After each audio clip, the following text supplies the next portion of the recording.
নামাজের মধ্যে কল আসলে কি করবেন?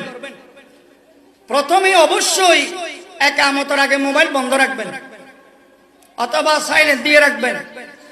তাও যদি মনে না থাকে মোবাইলে কল আসছে, আপনি নামাজে, মোবাইল যদি ডান পাশে হয় পকেট থেকে বাহির করবেন না।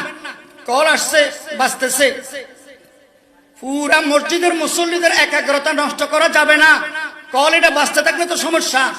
তাই ডান পাশে থাকলে ডান হাত দিয়ে আস্তে করে যে কোনো বাটন টিপে দিবেন। রিসিভ হয়ে গেল যাক, কল এটা ডিলিট হয়ে গেল যাক, কিন্তু আওয়াজ বন্ধ রাখতে হবে।